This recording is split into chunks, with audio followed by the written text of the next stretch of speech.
The Long Walk, which is based on Stephen King's first ever book, was released in theaters this weekend, and we have to talk about the ending because it's a major, major deviation from the book's original ending, and in some ways, I think you could argue it's way more devastating. So, spoilers if you haven't seen the movie, but yeah, obviously when stuff gets turned into adaptations, there's stuff to change. In the novel, there's 100 boys. In the movie, there's 50, an easier way to condense and make it so you can focus on the characters. The deviation, though, in the ending is huge because, again, spoilers if you haven't seen it, but it completely changes who the winner is and kind of makes it more devastating all the more for it. So in the book, our main character that we follow, who we also follow for a majority of the movie, is Raymond Garrity, who is played by Cooper Hoffman. Again, he is the character that we stick for a lot. People have pointed out that generally when you have a movie like this with a very harrowing kind of competition aspect, generally the character that you are first introduced to and that you're with the most is the one who wins. So it wasn't surprising to think that it would continue on like the book with Garrity winning. However, in the movie, it ends up being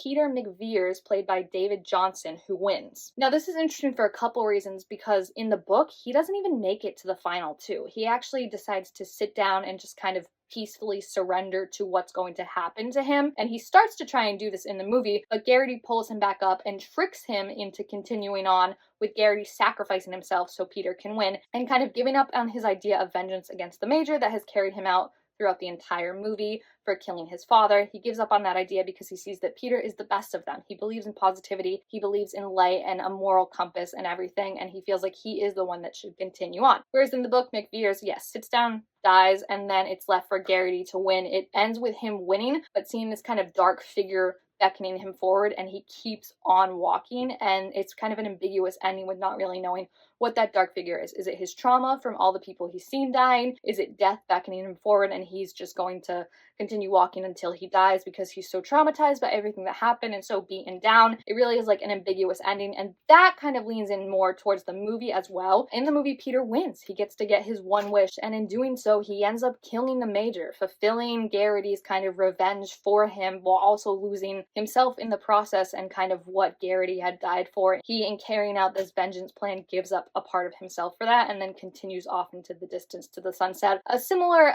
to that idea of like he's completely traumatized by what's happened like in the book and you don't know what necessarily is going to happen to him next. There's also been like speculation about how no one really reacts to what happens, that it's like, is this all kind of just like a break from reality already after seeing everyone die? No one really wins or gets out of this game. There's no taking down the system from the inside. So yeah, let me know in the comments what you thought, if that's a good choice to switch it or if they should have remained with the original OG ending.